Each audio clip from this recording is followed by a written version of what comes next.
මගේ මල්ලි එම් සත්සර නිමේෂ් මම එම් සඳුනි නිමන්තිගා මගේ මල්ලි නර්තනයට ගොඩක් දක්ෂයි. එයා ජාතික මට්ටමට පවා ගිහිල්ලා තියෙනවා සමස්ත ලංකා පවා. ඒ වගේම මමත් ක්‍රීඩා අතින් මගේ චූටි මල්ලිත් අපි තුන්දෙනාම ඇත්තටම ක්‍රීඩාවට දක්ෂයි. මගේ ලොකු මල්ලි මියගිය සහෝදරයා සංගීතයටත් නර්තනයටත් ගොඩක්ම දක්ෂ කෙනෙක්. එයා ඒ වගේම නිරූපණ ශිල්පියෙක්.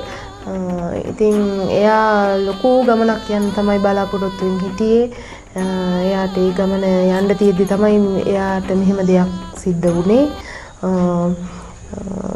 ඉතින් අපි ගොඩක්ම අපි තුන්දෙනා ක්‍රීඩාවට දක්ෂයි. මම ශ්‍රී ලංකා ෆුට්බෝල් ටීම් එකේ ක්‍රීඩිකාවක් අවුරුදු දෙකක් විතර මම හිටියා. අපි ඒකෙන් 3rd place ගත්තා. මම ඇත්ලටික් කරලා තියෙනවා. ඇත්ලටික් වලින් මම කඩුළු පැනීමෙන් පළාත් මට්ටමින් ජයග්‍රහණය ලැබලා සමස්ත ලංකා ගිහිල්ලා තියෙනවා. ඒ වගේම ෆුට්බෝල් තරඟ වලින් ඉදිරියටම ගියා. මගේ නම යෂාන් නුවන්තර. පොලිසියෙන් ගහලා මැරුවේ මගේ අයියාව. මගේ අයියා ඇත්තටම කිව්වොත් කවදාකවත් සිගරට් එකක්වත් බුලත් ටිකක්වත් අරක්කුඩයක්වත් කටේ තියෙන කෙනෙක් නෙමෙයි මගේ අයියා. අපේ අම්මා RSM කෙනෙක් විදිහට ආමිකේ අපි තුන්දෙනාව හදලා තියෙන විදිහට අවුරුදු 20ක් එයා ආමිකේ සේවය කරා. අපි තුන්දෙනාව හදපු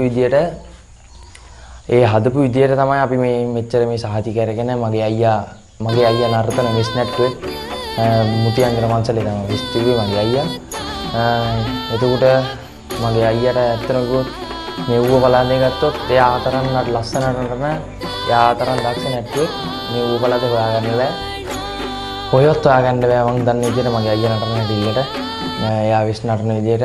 ඊට පස්සේ එයා අපි වගේම මායි අක්කයි වගේම එයාත් ක්‍රීඩා කරා. එයා වැඩි ක්‍රීඩා කරේ නෑ. අක්කා තමයි වැඩිම ක්‍රීඩා කරේ. මෙයා ලංකා ටීම් එකේ හිටියා ෆුට්බෝල්. ඊට පස්සේ කරාටි ගහලා නිමල මරියා එකේ ඉන්නකොට කරාටි ගහලා මෙයා ජපන් යන්න තේරුණා මගේ අක්කා. ඊට පස්සේ මම සමස්ත ලංකා ගියා ලෝන් ජම්ප් වලින්. මගේ ඉවෙන්ට් දෙකයි මං කරේ. මං 100 කරා ලෝන් ජම්ප් කරා. ඊට පස්සේ under 18 සෙල්ලම් කරන්න උන්නේ මං නැවතුවා ඇත්ලටික්. ඊට පස්සේ මං ගාල්ලේ අම්බලන්ගොඩ ඉස්කෝලේ ගියේ. ඊට පස්සේ ආය අම්මා මෙහෙට දැම්මා. ඌව කොලෙජ් එකට දැම්මා බදුල්ලේ.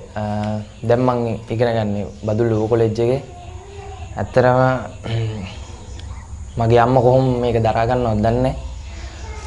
මටවත් දරා ගන්න බෑ. මම බොහොම අමාරුවෙන් අඬන්නේ නැතුව ඉන්නේ. මගේ අයියා නැති වෙච්ච කෙනා. ඇත්තටම කිව්වා මගේ අයියා මට එක දවසක් ගැහුවා.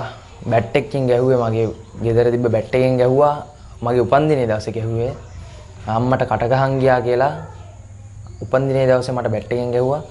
ඒ ගහපු පාරවල් හින්දා අද වෙනකම් මං අම්මට කට ගහන් යන්නේ නැහැ. මගේ අයියා ගහපු පාරවල් හින්දා අද වෙනකම් මං කට ගහන් යන්නේ නැහැ. ඇත්තටම කිව්වොත් එයා මගේ අයියා නෙමෙයි. එයා මගේ තාත්තා.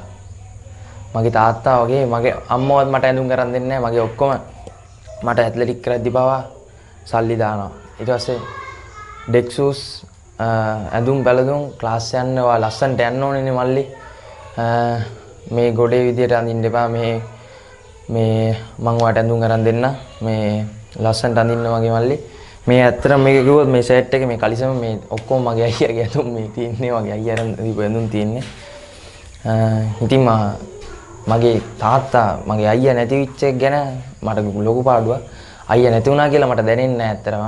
මගේ අයියා නැති වුණා කියලා මම තාම විශ්වාස කරන්නේ නැහැ. මං ඉල්ලන්නේ මගේ අයියට ගහලා මරපෙවුන් අනිවාර්යෙන් හොයලා දෙන්න ඕනි.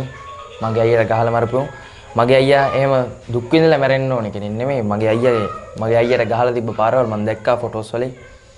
ඇත්තටම එයාගේ තිබ්බ ඇඟ නෙමෙයි මෝචරේට දාලා තිබ්බ. එයාගේ බොඩි එකේ තිබ්බ. එයාගේ පපුව ඇතුළට ගිහිල්ලා ඇඟට ගහලා ඇඟ තැරිලා තියෙන සම්පූර්ණ මෙයා වෙලා. මොකද මගේ අම්මා දැන් හොඳටම වැටිලා ඉන්නේ. වැටිලා හිටියට යාමිකේ හිටපු ඒ එක්ස්පීරියන්ස් එක මගේ අම්මා කොහොම හරි මගේ අයියාගේ මිනිහේ අභිරහස හොයා ගන්නවා. එයා හින්දා තමයි මෙච්චර මේ දුරක් ආවේ. ඉතින් මගේ අයියට සාධාරණයක් කරන්න කියලා තමයි ඉල්ලන්නේ.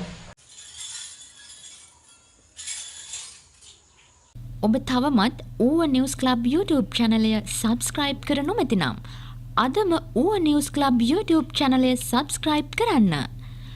නවතම තොරතුරු එසැනින් දැනගන්න. ඌව නිවුස් ක්ලබ් නිවුස්